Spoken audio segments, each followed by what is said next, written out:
Nang dumating ang malupit na nahulog na anghel sa mundo, habang lahat ay nagmamadaling tumakas, ako naman ay sinampal ito sa magandang mukha nito. Pati na rin pinilit itong magsuot ng modernong bridal gown. Dahil ang aking nagising ay ang propesyon ng hari ng mga patay. Lahat na nilalang sa mundo ng mga patay ay walang kondisyon na susunod sa akin. Sa katunayan, ito ay isang mundo ng katapusan kung saan sumabog ang virus ng mga zombie. Akala ng lahat na ang katapusang ito ay dulot ng virus na nilikha ng tao.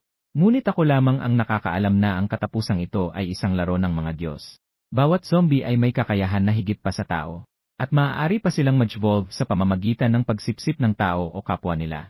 Marahil ay naisip ng mga Diyos na ang isang panig na sitwasyon ay masyadong nakaboboring. Kaya't sa ikapitong araw ng pagdating ng katapusan, nagbigay ng biyaya ang mga Diyos. Bawat lungsod ay random na magkakaroon ng mga perlas ng paggising. Ang mga tao ay maaaring magising ng iba't ibang mga kakayahan pagkatapos nilang lunukin ang mga awakening pearl. Sa nakaraang buhay, nagdala ako ng pagkain sa tinatawag na Diyosa sa kabila ng panganib. Nagresulta ito sa aking pagkakawala ng unang batch ng Awakening Pearl.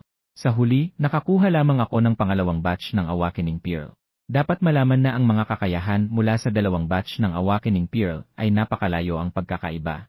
Ngunit sa kabila nito, ang nakaraang ako ay umabot sa tuktok ng 10 pinakamalakas sa mundo bilang isang A-level na Demon Hunter. At sa huling sandali ng aking buhay, pinatay ko ang isang legendary na Zombie Emperor. Ngayon, ako ay muling isinilang sa araw ng pagdating ng Awakening Pearl. Mula alas 5 ng hapon ngayon, ang Awakening Pearl ay unti-unting lalabas. Ngunit ayon sa aking kaalaman, sa bawat lungsod, mayroong 1,000 piraso ng unang batch ng Awakening Pearl. At kahit na halos kalahati ng sangkatauhan ay naging mga zombie, mayroon pa ring halos ilang bilyong populasyon. Sa lungsod ng Vian, mayroong hindi bababa sa 4 na milyong tao. May isip mo na lang kung gaano kaaktibo ang kompetisyon sa panahong iyon. Pero mabuti na lang at hindi pa alam ng mga tao ang gamit ng mga Awakening Pearl. Sa nakaraang buhay, alam ko na ang tinatayang saklaw ng unang batch ng mga Awakening Pearl. Sa 1,000 Awakening Pearl, isa lamang ang S-level Awakening Pearl. Kapag nalunok ito, maaari kang magising bilang isang S-level na kakayahang propesyon, ang Six-Winged Fallen Angel. Habang iniisip ko kung paano ko makukuha ang Awakening Pearl na ito, bigla na lang tumunog ang telepono. Si Qi Fengling, bakit hindi mo pa naipapadala ang pagkain? Kami ni Inying ay halos mawalan ng malay sa gutom. Si Inying ay nahirapang magkaroon ng kaunting simpatsya sa iyo. Hindi mo man lang ito pinahahalagahan. Kung hindi dahil sa kanyang kabaitan.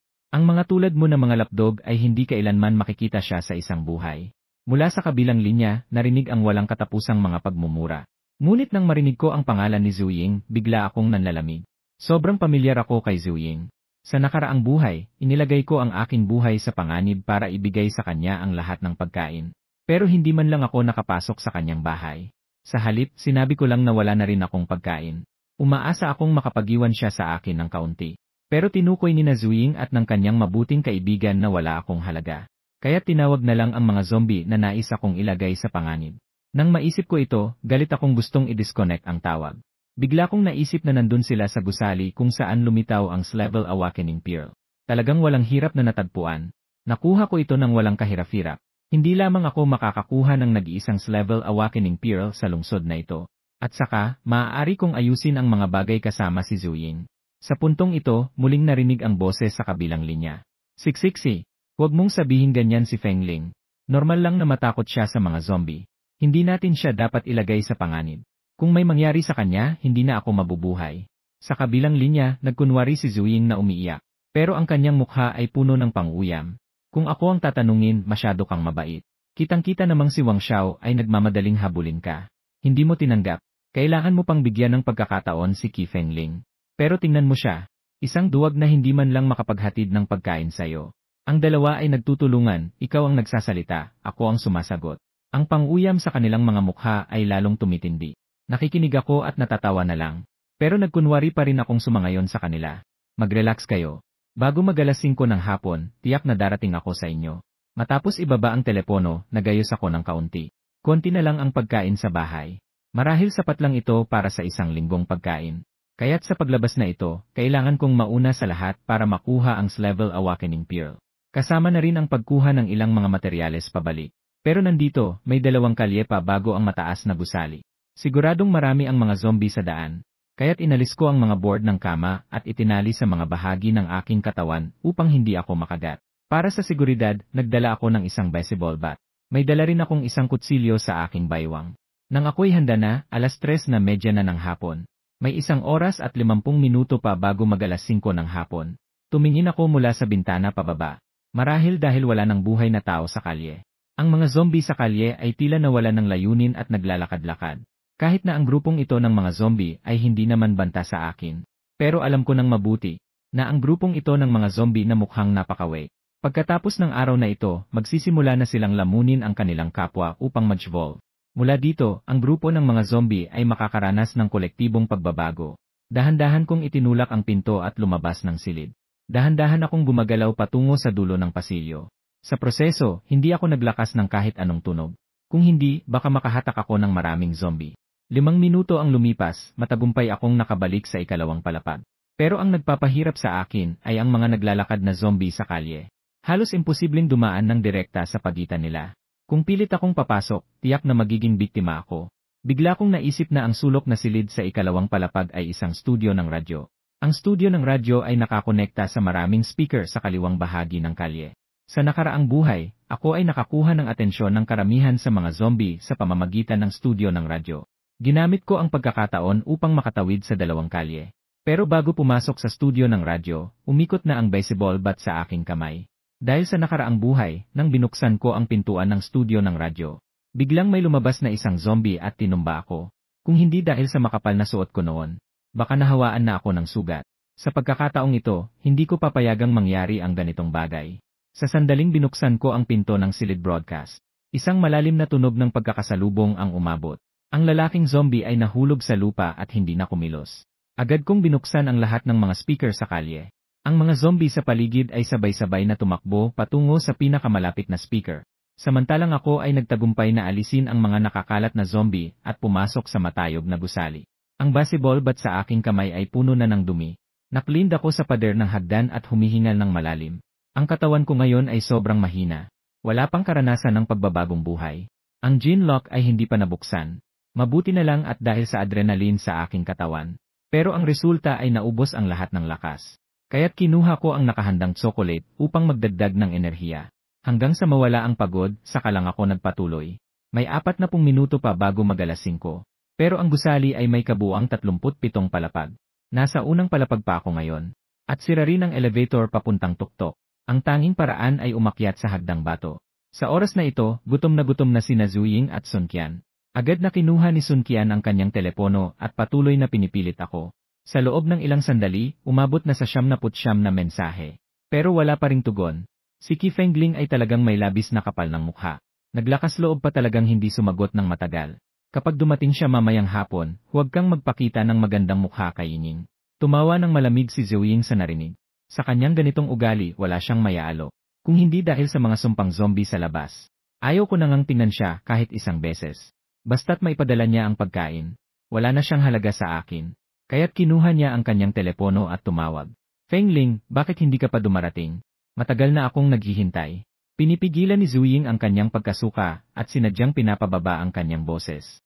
Sa kanyang alaala, basta't gumagamit siya ng ganitong tono, ako'y magiging parang tanga na nagmamadali. Kahit anong hadlang, kailangan kong sumugod. Siguradong hindi ito magiging eksepsyon. Ngunit nang marinig ko ito, nagkaroon ako ng goosebumps. Pero nagkunwari pa rin akong nag-aalala at sinabi, darating na ako agad. Nagdala ako ng maraming pagkain. Sandali lang at darating ako para bigyan kayo ng sorpresa. Pagkatapos kong ibaba ang telepono, tumingin ako sa aking relo. May ilang segundo na lang bago lumabas ang awakening pearl. Sa oras na ito, nakarating na ako sa tuktok ng gusali. Pagkatapos ng ilang sandali, nagsimulang magbago ang anyo ng langit sa tuktok. Isang itim na perlas na kasing laki ng kamao ang nahulog sa aking paanan. Ang itim na perlas na ito ay sobrang pamilyar sa akin. Ito ang perlas ng paggising na kayang baguhin ang buong kalakaran ng sangkatauhan. Isang malakas na tunog. Agad kong piniga ito ng walang pag-aalinlangan. Sa susunod na sandali, mula sa perlas ay umagos ang maliwanag na pulang likido. Dumaloy ito sa aking kanang kamay at kumalat sa buong katawan ko. Ang prosesong ito ay tumagal lamang ng 10 segundo. Sa susunod na segundo, isang maputlang asul na pop-up ang lumitaw sa harap ko. Tao 0001, Qi Fengling. Antas 1, mababang antas. Paggising na propesyon, hari ng mga patay. Pagsusuri ng propesyon, larayan na antas. Lakas 1-0. Kabilis 1-0. Isip 1-0. Katawan 1-0. Kasamang kasanayan, pagtawag ng mga patay. Maari akong tumawag ng 10 kaluluwa mula sa mundo ng mga patay. Ang antas ng mga tinawag na patay ay hindi lalampas sa aking sariling antas. Awit ng mga patay. Umaawit ng awit ng pagaliw sa mga patay. Sa aking sentro, ang mga katangian ng mga tinawag na patay sa loob ng 100 metro ay nadodoble. Ang oras ng paglamig ay 1 oras. Nang makita ko ang impormasyon sa harap ko, ako'y nagulat. Akala ko ang perlas ng paggising na ito ay makakapagbigay buhay sa rais na antas na propesyon, ang 6 na pakpak na nahulog na anghel. Ngunit hindi ko inasahan na ang aking paggising ay isang rais na antas na propesyon. Dapat malaman na sa nakaraang buhay, 3 lamang ang mga nagising sa raraya na antas na propesyon. At ang 3 ito ang humawak sa 3 pinakamalakas na posisyon sa mundo. At ngayon, ako rin ay nagising sa raraya na antas na propesyon. Matapos ang matagumpay na paggising, ako'y nakalabas na sa saklaw ng mga mortal. Agad akong umakyat sa unang antas ng mababang antas. Ngunit ang unang antas ay ang pinakamababang antas ng mga nagising. Sa itaas ng unang antas, mayroong 8 antas. Bawat antas ay mayroong 4 na maliit na yugto. Bawat antas ay may malaking pagkakaiba. Sa nakaraang buhay, ang aking nagising na propesyon ay inaantas na manghuhuli ng demonyo. Kahit na nakaranas ng walang bilang na laban sa buhay at kamatayan, nakakuha rin ako ng mga pambihirang pagkakataon na lumampas sa limitasyon ng antas ng propesyon. Ngunit sa antas bago ang muling pagsilang, ito ay nasa gitnang antas ng alamat. Nasa ika-10 pwesto sa 10 pinakamalakas sa mundo. At ang 9 na nasa unahan ko ay karaniwang nasa ruwak ng alamat. May ilan pang umabot sa antas ng mitolohiya. At sa buhay na ito, ang aking naisip na gisingin ay ang nais na antas ng emperador ng mga patay. Marahil ay makakabali ng mga hangganan at umabot sa pagiging Diyos. Sariling pumatay sa mga Diyos na itinuturing ang tao bilang laruan. Tumingin ako sa mga katangian ng kasanayan sa pagtawag ng mga patay at paggawit ng mga patay at labis akong nasasabi. Hindi nakakagulat na ito ay isang kasamang kasanayan ng Yes na antas. Ang pagtawag ng mga patay ay hindi lamang makakapagtawag ng 10 patay mula sa mundo ng mga patay. At ang antas ng mga tinawag na patay ay hindi bababa sa antas ng isa, mababang antas. At ang pinakamataas na antas ay maaaring umabot sa antas ng 2, rurok. Dapat malaman na ang mga zombie ay hindi pa nagsisimulang mag-evolve sa malawakang pagsasakmal sa sarili. Ang pinakamalakas na zombie ay maaaring nasa antas lamang ng 2, mababang antas. At ang mga patay sa antas ng 2, rurok ay nangangahulugang maaari silang maglakbay ng walang hadlang sa katapusan ng mundo. At ang kasanayang ito ay maaaring lumago kasabay ng pagunlad ng sariling antas. Tingnan natin ang kasanayang pagawit ng mga patay na ito rin ay nakakatakot. Maaari nitong doblehin ang katangian ng mga patay na maaaring tawagin sa loob ng 100 metro. Ang katangiang ito ay talagang labag sa kalikasan. Hindi na natin pag-usapan ang kakayahang tumawag ng antas 2 ng mga patay sa kasalukuyang yugto. Kahit na maaari pang mapalakas sa pamamagitan ng paggawit ng lulabi ng mga patay. Ang katangian ng mga patay ay tiyak na aabot sa sukdulan. Takot ako na maaari na akong sumakay sa ulo ng hari ng mga zombie. Matapos kong lubos na maunawaan ang aking propesyon at kasanayan, nagsimula akong subukang tahimik na bigkasin ang pagtawag. Agad na lumitaw sa paligid ko ang isang mahiwagang bilog na may berdeng liwanag. Ang mahihinang awit mula sa mundo ng mga patay ay sumunod na umabot sa aking pandinig. Sa susunod na sandali, isang anyo ang biglang lumitaw sa gitna ng bilog. Kasabay ng pagalis ng berdeng liwanag. Ang anyo ay unti-unting lumilitaw. Isang skeleto na mandirigma na may taas na 2 metro ang tahimik na nakatayo sa aking harapan. Ang mga walang laman na mga pupils ay nagliliwanag ng kakaibang berdeng apoy ng kaluluwa. Mahigpit na hawak ang isang malaking buto na kutsilyo. Mandirigma ng mga buto. Antas isang mid-level. Mandirigma mula sa mundo ng mga patay. May paniniwala na walang talo sa laban. Siya ang pinakamababang antas na sundalo sa hukbo ng mga patay. Lahat ng 4 na sukat ng katangian ay 20. Walang kasanayan. Sunod-sunod na lumitaw ang mga katulad na mandirigma ng mga buto sa loob ng spell circle. Nang akala ko ang 10 patay ay lahat antas isang mid-level na mandirigma ng mga buto. Biglang lumiwanag ang spell circle ng isang sinag ng liwanag. Isang anyo na mas mataas kaysa sa mandirigma ng mga buto ang lumitaw. Siya ay nakasakay sa isang mataas na kabayong buto. Hawak din sa kamay ang isang mahabang sibat. Ang kanyang presensya ay mukhang mas malakas kaysa sa mandirigma ng mga buto. Mandirigma ng mga buto na kabalyero. Antas 3 mid-level. Kabalyero mula sa mundo ng mga patay. Mayroon ding hindi matatalo na paniniwala at mas malakas na katawan. Siya ang squad leader ng Undead Army. Ang lahat ng 4 na dimensional na katangian ay 70. May kasamang kakayahang charge ni. Tuwing siya ay nangunguna sa pagsugod ng squad. Maaaring doblehin ang mga katangian ng lahat ng miyembro ng squad. Grabe! Nang makita ko ang mga katangian ng Skeleton Knight, hindi ko napigilan ang aking pagkamangha. Lalo na nang makita ko ang i-charge na kakayahan, parang nastun ako. Sa kasalukuyang yugto, huwag na nating pag-usapan ang halos labis na mataas na katangian.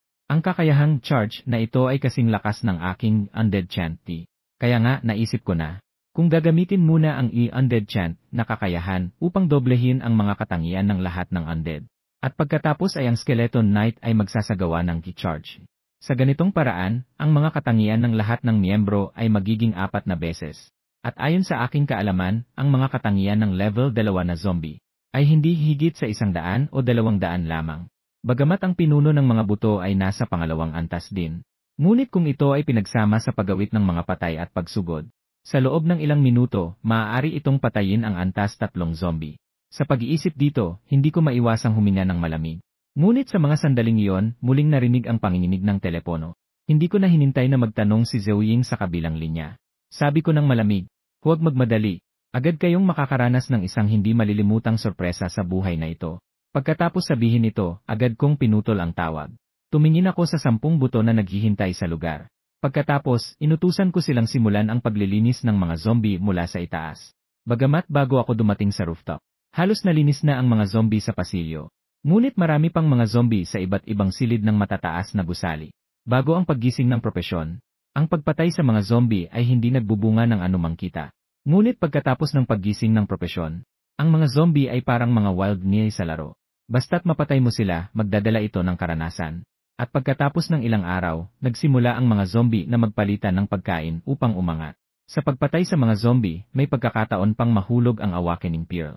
Ngunit napakaliit ng tsansa na yon. Pagkatapos, ang pinuno ng mga buto ay dinala ang 9 na mandirigma ng buto upang linisin ang mga zombie sa bawat antas. Ang mga zombie ngayon ay medyo mas malakas kaysa sa karaniwang tao. Ngunit sa harap ng mga mandirigma ng buto, parang mga sisiw lamang sila. Isang saksak, isang patay. Parang kasing dali ng pagputol ng pakwan at gulay. At ang pinsalang maibibigay ng mga zombie sa mga mandirigma ng buto ay tanging kagat lamang. At ang mga mandirigma ng buto na walang laman ng dugo at laman ay likas na immune sa virus ng mga zombie. Tungkol sa pinsalang dulot ng kagat, halos hindi ito dapat isaalang-alang. Sa isang iglap, sunod-sunod na lumalabas ang mga abiso tungkol sa pagpatay. Ang mga mandirigma ng buto ay pumatay ng mga walang antas na zombie. Nakakuha ng 5 puntos na karanasan. Ang punong kabalyero ng buto ay pumatay ng walang antas na zombie at nakakuha ng 3 puntos na karanasan. Pareho silang pumatay ng walang antas na zombie. Ngunit ang karanasan na nakuha ng mandirigma ng buto at punong kabalyero ng buto ay hindi pareho. Marahil dahil ang antas ng punong kabalyero ng buto ay pangalawang antas. Kaya't mas kaunti ang karanasan na nakuha sa pagpatay ng mababang antas na zombie. Kaya't pinili kong huwag isali ang punong kabalyero ng buto sa operasyon ng paglilinis. Iiwan ang mga zombie sa gusali sa mga mandirigma ng buto. Marahil mayroon pa silang pagkakataon na umunlad at umangat. Sa lalong madaling panahon, dinala ko ang aking pangkat ng buto mula sa pinakamataas na palapag hanggang sa ika-18 palapag. Sa ibaba ay ang palapag kung saan naroroon sina Zhou-Ying at Sun Qian. Ang tunog na pagkakahiwalay ng matataas na gusali ay hindi masyadong maganda. Kasama ang dahilan ng aking paggising. Nang nakatayo ako sa itaas nina Zhou-Ying at Sun Qian, ang pag-uusap nilang dalawa ay malinaw na umabot sa aking mga tainga. Ying, bakit hindi pa dumarating si Qi Fengling? Baka naman niloloko ka lang niya. Nang marinig ni Sun Qian ang mga salitang ito, si Zhou-Ying ay nagkaroon din ng kaunting kawalang katiyakan. Huwag naman, palagi siyang sumusunod sa akin. Pero sa anumang kaso, darating na si Kuya Ye Chen. Kahit na si Qi Fengling ay natatakot at hindi darating. Siguradong magdadala si Kuya Ye Chen ng pagkain para sa atin. Sa oras na yon, dadalhin ko si Ye Chen sa kanyang bahay. Kakainin ko ang lahat ng kanyang pagkain sa harap niya. At itatapon ko siya para pakainin ang mga zombie. Paano siya naglakas loob na hayaan akong maghintay ng ganito katagal? Talagang nakakainis. Nang marinig ko ang pag-uusap ni Zhou-Ying at Sun Qian, ako'y ngumiti na parang walang pakialam. Sa loob ko, wala akong naramdaman na galit. Sa huli, sino ang magagalit sa mga taong malapit ng mamatay? Nang mga oras na yon, may kumatok sa kanilang pintuan. Nagkatinginan sina Zhou-Ying at Sun Qian. Dapat ay si Qi Fengling, ang alipin na yon, ang dumating. Nang sila ay handang magtanong, biglang may bumalik na lalaki sa labas. Ying, buksan mo na ang pinto. Ako si Ye Chen. Nang marinig ni Zhou-Ying ang pangalan ng lalaki sa labas, biglang lumiwanag ang kanyang mga mata. Agad na nawala ang pagkayamot sa kanyang mukha. Sa halip, nagkaroon siya ng masayang ekspresyon. Pagkatapos, binuksan niya ang pinto at tumalon sa mga bisig ng lalaki. Tianje, bakit ngayon ka lang dumating? Natatakot ako. Dahan-dahang pinatpat ni Etienne ang likod ni Zuying at nagbigay ng kaaliwan. Wala yon, wala yon. Mula ngayon, nandito ako, hindi ka na kailangang matakot. Gayunpaman, habang siya ay nagbibigay ng aliw kay Zuying, tiningnan din niya ang paligid ng silid. Napansin na sa sala, bukod sa mga natirang basura, wala man lang anino ng pagkain. Ito ay nagdulot kay Etienne ng kaunting pag-aalala. Kung hindi dahil sa ubos na ang pagkain sa bahay. At sinabi ni Zuying na may sobra silang pagkain sa bahay. Kung hindi siya mag-aabala na dumaan dito sa ganitong panganib. Kahit na si Etienne ay gustong magalit na. Pero dahil sa pagkain, pinilit niyang umiti at nagtanong. Ying, hindi ba't sinabi mong sapat ang pagkain sa loob? Marahil na pagtanto ni Etienne na masyado siyang tuwirang nagtanong. Kaya't mabilis siyang nagdagdag. Ang ibig kong sabihin ay sapat ba ang mga supply niyo? Kung hindi sapat, pupunta ako para kunin ang pagkain na iniwan ko sa kaibigan ko sa gusaling ito. Maliwanag na ito ay isang paraan lamang ni Etienne para makuha ang impormasyon. Matapos ang lahat, sa ganitong uri ng apokalipsis, ang pagkain ay isang bagay na hindi mabibili kahit na may pera. Paano maaring ibahagi ng mga tinatawag na kaibigan ang pagkain? At kung talagang wala ng pagkain sina Zuying at Sun Qian, tiyak na hindi magdadalawang isip si Etienne na iwanan sila. Siyempre, bago niya sila iwanan, siguradong kukunin niya ang huling halaga nila. Sa harap ng peking pag-aalala ni Etienne, si Zuying ay nagpakita ng isang nakakahiya na ngiti at agad na nagsabi. Malapit nang may magdadala ng pagkain.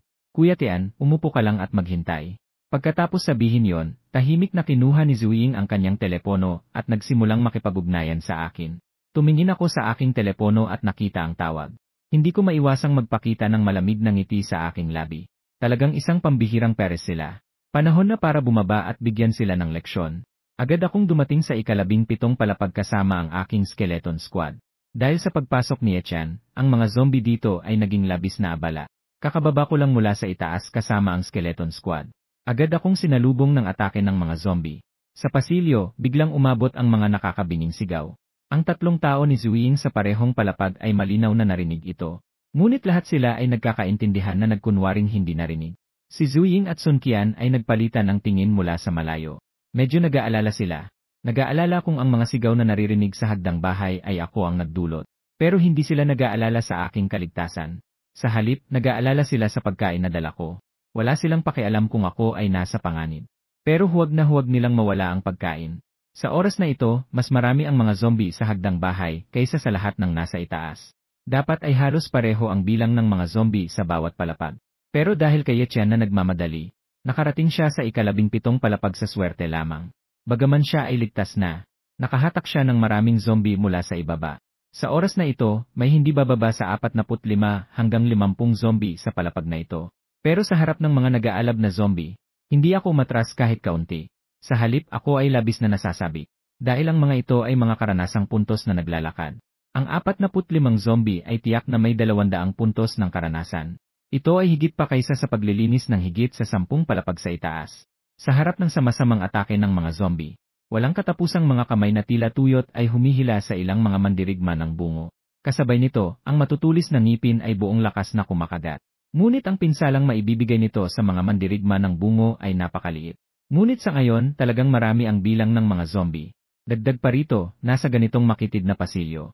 Ang mga mandirigma ng bungo ay hindi rin makapag-perform ng maayos. Nakikita na ang sitwasyon ay malapit ng maging deadlock. Agad kong pinatugtog ang awit mula sa mga patay. Sa sandaling umabot ang awit ng mga patay.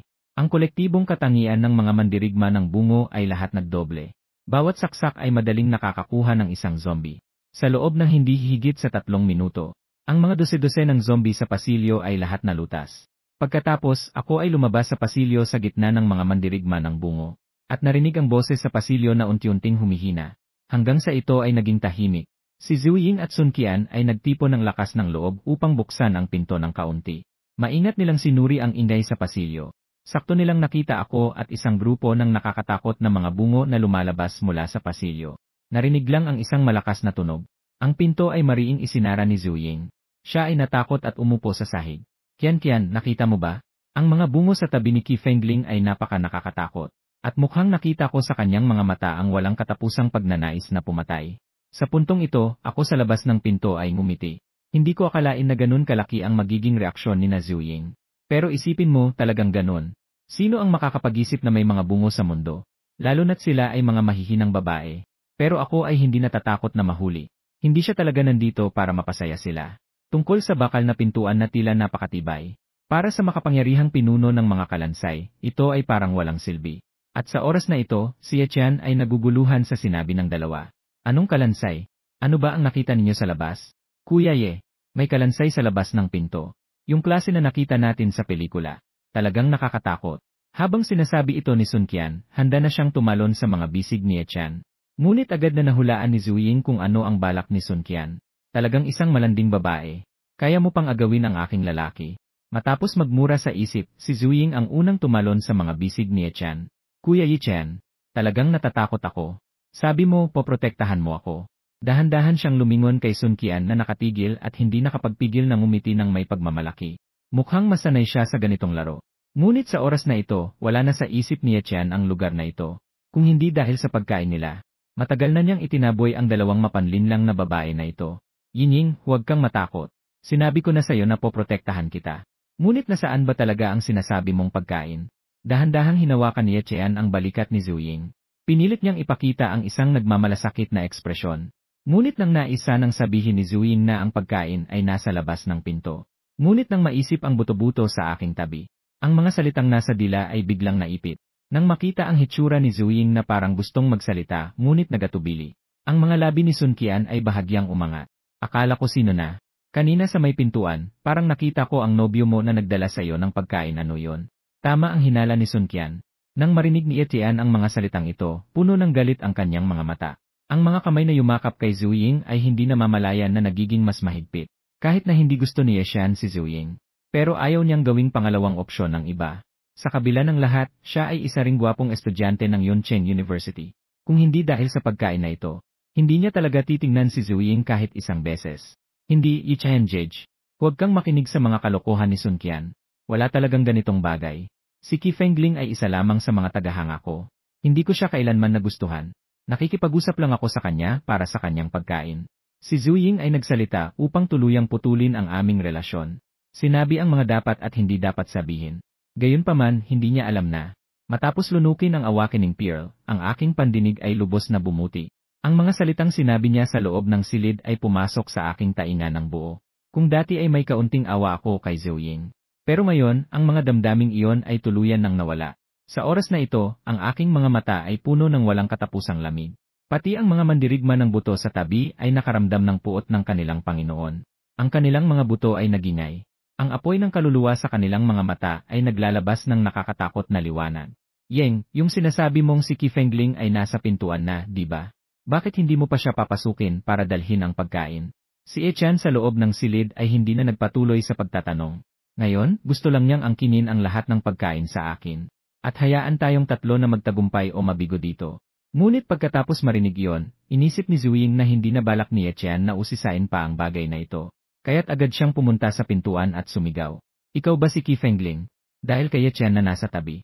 Ang kanyang boses ay hindi na nagtatago ng malambing na tono. Ngunit sa kanyang pagkakaalam sa akin, kahit gaano pa man kalamig ang kanyang boses, hindi ako alis. Narinig ko ang mga salitang iyon, ngumiti ako ng malamig. Sa simula, balak ko pang tawagin ang punong kalansay na kabalyero para puwersahin ang pinto. Pero pagkatapos marinig ang mga salitang iyon, nagpa siya akong gumawa ng mas matinding hakbang. Tama, ako nga. Nagdala rin ako ng pagkain. Ying, buksan mo na ang pinto. Nang marinig na nagdala ako ng pagkain, si Zhu Ying ay sobrang excited sa simula. Pero sa susunod na segundo, naisip niya ang mga nakakatakot na kalansay sa tabi ko. Totoo ba? Pero parang nakita ko lang na puno ng nakakatakot na kalansay ang paligid mo. Anong kalansay? Ying, anong iniisip mo? Paano magkakaroon ng ganyang bagay sa totoong mundo? Hindi, buksan mo ang pinto at tingnan mo. Habang sinasabi ito, tahimik kong inisip ang salitang imawala. Sa susunod na segundo, ang mga kalansay na mandirigma na puno sa pasilyo ay biglang nawala. Dalawang kalansay ang nagdadala ng malaking kutsilyo patungo sa ika-16 na palapag. Pagkatapos, ang pinto ay dahan-dahang bumukas ng kaunti. Pero ang seguridad ng lock sa loob ay hindi pa nabuksan. Dahan-dahang sumilip si Zhu Ying sa labas ng pinto. Napansin niyang ang mga buto sa tabi ko ay talagang nawala na. Agad siyang nagpakita ng isang masunurin na anyo at nagsabi, Fengling, alam mo na, ako ay isang tradisyonal na babae. Hindi ka pa naman aking kasintahan, kaya hindi ka makakapasok sa aking silid. Ang sitwasyong ito ay katulad ng sa nakaraang buhay. Si Zhu Ying ay nais lamang makuha ang pagkain sa akin. Wala siyang balak na papasukin ako. Sa huli, sadyang gagawa siya ng malaking ingay upang akitin ang mga zombie at nais akong alisin. Pero sa buhay na ito, wala siyang pagkakataon. Qifengling, anong nangyayari sa'yo? Sinabi ko na sa'yo na hindi ka makakapasok. Si Zuying ay nakaramdam lamang na may isang bagay na nakabara sa pinto. Kahit gaano pa siya kalakas, hindi maayos ang pagsara ng pinto. Siyempre, maayos ang pinto. Nakaangat lang ito dahil sa akin. Nakatingin sa anyo ni Zuying na halos ubos na ang lakas sa pagsara ng pinto. Ako ay sabay nagalit at masaya. Nagalit ako dahil ang babaeng ito ay talagang walang awa. Masaya ako dahil naramdaman ko ang lakas ng mga nagising. Kahit na ako ngayon ay nasa unang antas lamang. Ang lakas ko ay mayroon lamang 1-0 puntos. Pero para kay Zuying na isang ordinaryong tao, ito ay halos doble. Nakita kong ginamit ko ang isang paghatak at agad na sinira ang lock ng bakal na pinto. Hindi ba't sinabi mo na hindi ka pwedeng pumasok sa kwarto kung hindi ka boyfriend? Sino siya sa gayon? Sa sandaling binuksan ang pinto, nakumpirma ko na ang pagkakakilanlan ni Etienne. Siya ang taong nagising na may 6 na pakpak na anghel sa nakaraang buhay. Siya rin ang pinuno ng buong Cloud City. Pero sa huli, siya ay naging isang mabangis na hari sa panahon ng kabuluhan. Nagdulot ito upang ang Cloud City, na dati matibay, ay maging unang lungsod na nasakop ng mga zombie. Ito ba ang aso na patuloy na sumusunod sa iyo at dinidilaan ka? Talagang mukhang aso. Narinig ko si Etienne na may paghamak na sinabi. At si Zuying ay muling sumugod sa mga bisig ni Etienne. Kuya Etienne, siya ang patuloy na humahabol sa akin. Kung hindi ko siya natatakot na magalit, hindi ko rin sana sasabihin ang mga salitang iyon. Umabot na ang mga bagay sa puntong ito. Diretsong pinili ni Zuying na iwanan ako. Batang ito, narinig mo ba ng maayos? Hindi kailanman nagustuhan Ying ang tao mo. Pero dahil sa mga pagkain mo, umalis ka sa loob ng 10 segundo. Ngunit sa narinig ko, ako'y simpleng umiti ng malamig. Gusto kong makita kung anong lakas meron ka para ipaalis ako. Ngayon, hindi na si Etienne ang mataas na pinuno ng Cloud City, kahit hindi na siya isang awakener. Sa katunayan, ang lakas niya ay marahil mas mababa pa sa isang karaniwang zombie. Bastardo. Hanapin mo si Ga. Katatapos ko lang magsalita. Isang malakas na suntok mula kay Etienne ang tumama sa aking mukha. Ngunit ang layunin ng atake ni Etienne ay matagal ko nang nahuli. Mukhang may kakayahan ka talaga, batang ito. Nakita mong ang sarili mong malakas na suntok ay aking naagapan ng maayos. Sinabi ni Etienne habang nakakagat ng kanyang panga. Ang kanyang mga mata ay puno ng pagkabigla at galit. Ngunit sa sandaling ito, ako'y mas labis na nagulat. Ako ngayon ay isang unang antas na mababang antas ng gising. Kumpara sa lakas ng mga karaniwang tao, halos doble na ito. Akala ko madali kong matatalo si Etienne.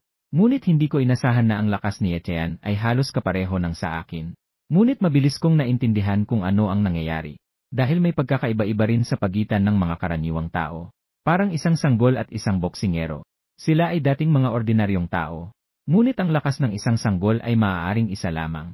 Samantalang ang lakas ng boksingero ay umabot sa 10. Sa nakaraang buhay, narinig ko na si Etienne ay nag-aral ng propesyonal na sanda. Hindi nakapagtataka na ang kanyang lakas ay ganito kalakas. Inaamin ko na mayroon kang kaunting lakas. Ngunit kung nais mong makipaglaban sa akin, si Etienne, tiyak na mabibigo ka. Pagkatapos, tumingin siya sa tabi kay Zuying at Sun Qian. Ano pa ang ginagawa ninyong dalawa? Bakit hindi pa kayo dumating para tumulong? Nang marinig ito, nagpakita ako ng kaunting malamig na ngiti. Baka dati, natatakot ako sa tatlong ito bago ako magising. Pero ngayon, ang isipin na kayang supilin ako dahil sa dami nila ay talagang isang biro. Qifengling, lumabas ka na. Kung hindi, talagang kakailanganin kong kumilos. Sa sandaling ito, kinuha na ni Zuying ang isang kutsilyo ng prutas sa tabi at itinutok ito sa akin. Mas malupit si Sun Qian sa tabi. Kinuha niya ang isang upuan sa tabi at ibinato ito sa akin. Nang makita ko ang tunay na anyo ng tatlong ito, ang kaunting awa sa aking puso ay tuluyang nawala. Tahimik kong binanggit ang isang salin. Kasunod nito, sunod-sunod na tunog ng pagsabog ang umabot sa hangin. Kasabay nito, biglang lumutang ang mga ulap. Isang malakas na tunog. Nakita kong biglang huminto ang upuan sa kamay ni Sun Qian sa gitna ng hangin. At sa aking tabi, biglang lumitaw ang 7 mandirigmang buto na may hawak na malaking kutsilyo. Nang makita ang eksenang ito, si Zuying at Sun Qian ay natakot at umupo sa lupa. Ang sigaw ng dalawa ay naipit sa kanilang lalamunan. Ano ang nangyayari? Si Etienne na nakatayo sa harap ko ay natatakot na rin. Ngunit ang palaging mayabang na siya ay hindi pumili na sumuko. Wala siyang pagdududa at tumakbo siya patungo sa pintuan. Ngunit pagdating niya sa pintuan, natigilan siya sa takot. Nakita niyang may isang mas mataas na kalansay na kabalyero na nagbabantay sa labas ng pinto. Kaya't wala siyang magawa kundi bumalik ng maayos. Tinitignan ko si Etienne na natatakot na puno ng paghamak sa aking mga mata. Hindi mo ba sinabi kanina na tiyak na matatalo ako? Si Etienne ay biglang lumuhod sa lupa. Kuya, nagkamali ako. Si Zuying ay hindi talaga ang girlfriend ko. Si Sun Qian ay mas hindi ko kilala.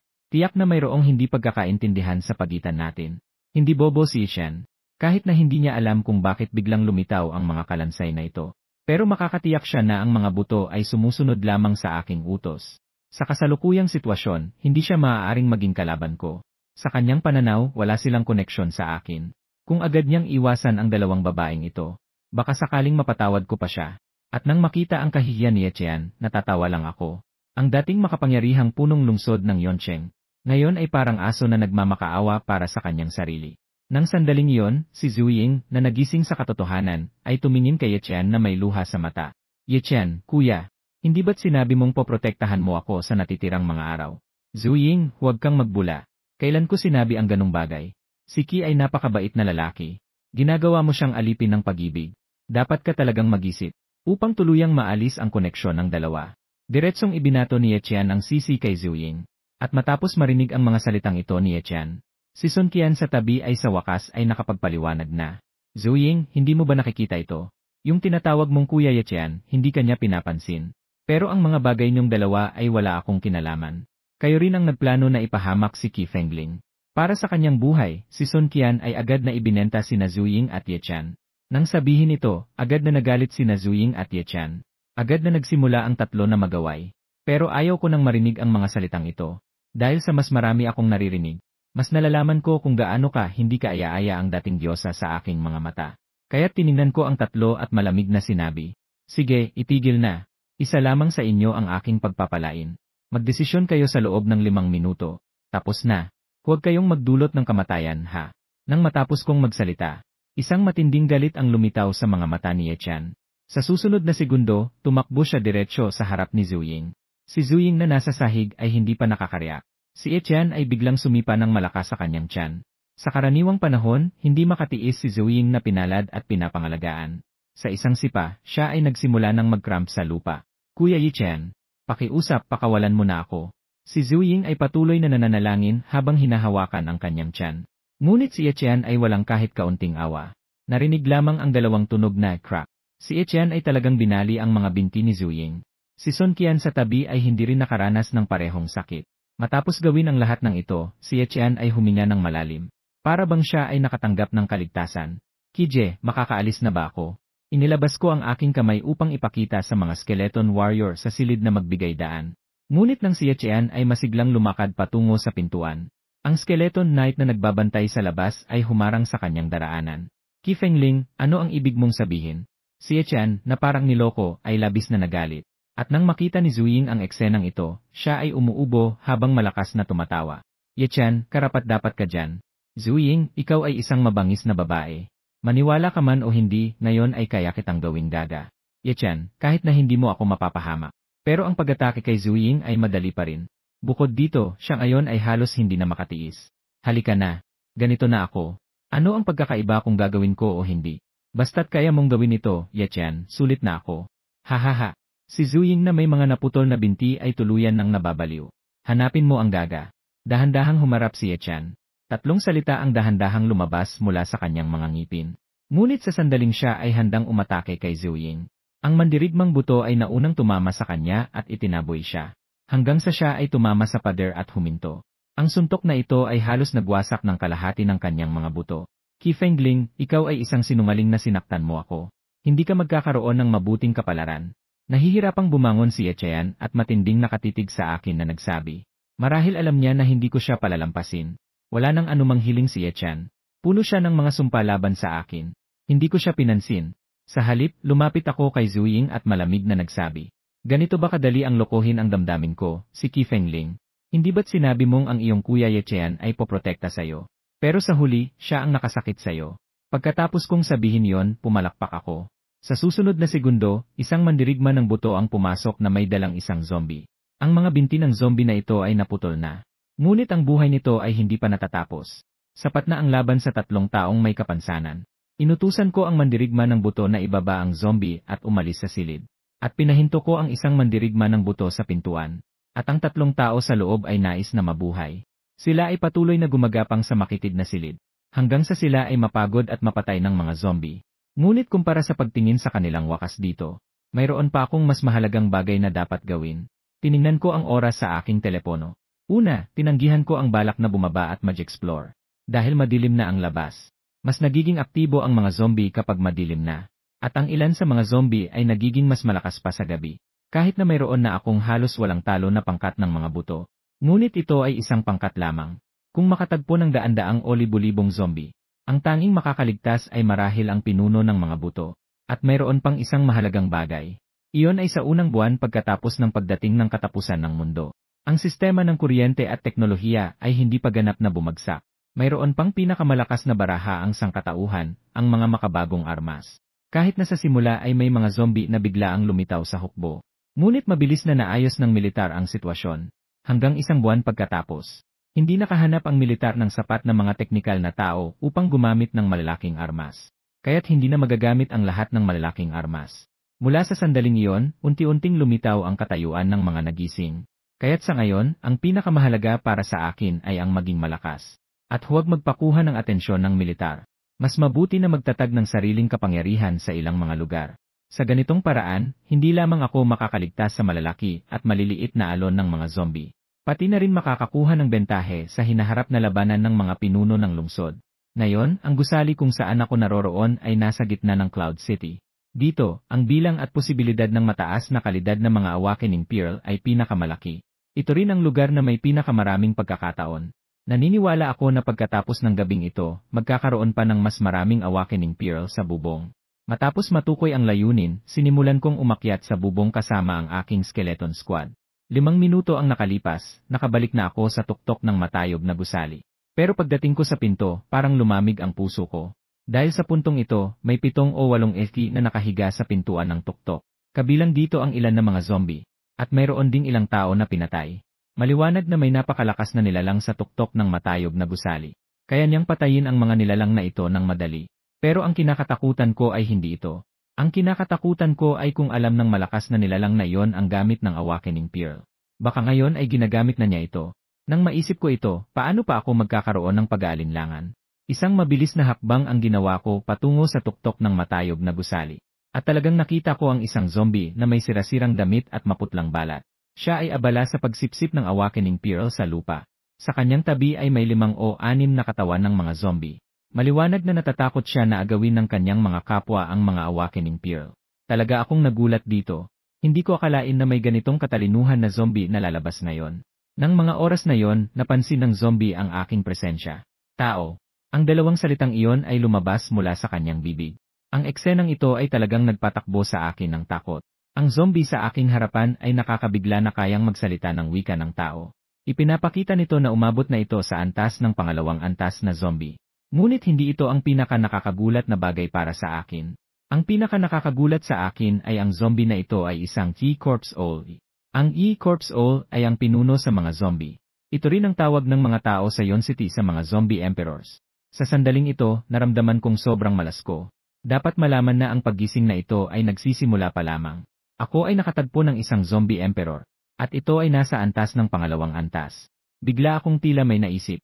Posible bang sa nakaraang buhay, si Etienne ay nagising bilang isang 6 na pakpak na fallen angel? Ang mga zombie emperor na ito ay malapit lang. Pero noong mga panahong iyon, hindi pa ito kasing lakas ni Etienne pagkatapos magising. Alam din nito ang lakas ng awakening pearl na nilunok ni Etienne. Kaya't sa kalaunan, ang zombie emperor ay nagbigay ng lahat upang wasakin ang Cloud City. Sa oras na yon, muling nagsalita ang zombie emperor. Tao, malakas ka. Kakainin kita. Sa susunod na segundo, direkta itong tumakbo patungo sa akin. Paano nito nalaman na malakas ako?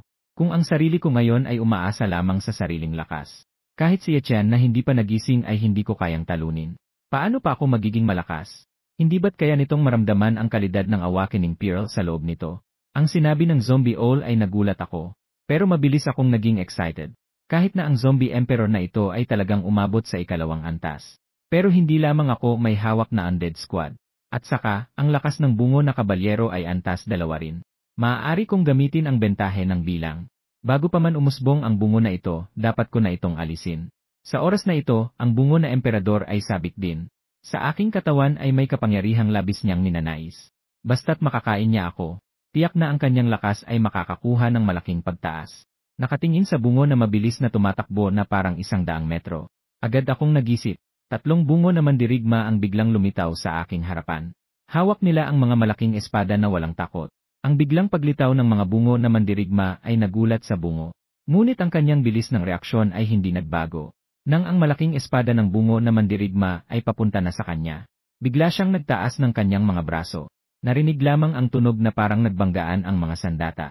Ang bangkay na ibon ay naitaboy lamang ng ilang metro. Mabuti na lamang at hindi basta-basta ang atake ng mga mandirigma ng buto. Sa isang saksak na ito, marami ring laman ang nahulog mula sa braso ng bangkay na ibon. Pero masyadong matigas ang kanyang mga buto. Ang 3 mandirigma ng buto ay hindi nakapagputol ng kanyang braso kahit na nagkaisa sila sa isang atake. Ang naitaboy na bangkay na ibon ay hindi na muling umatake.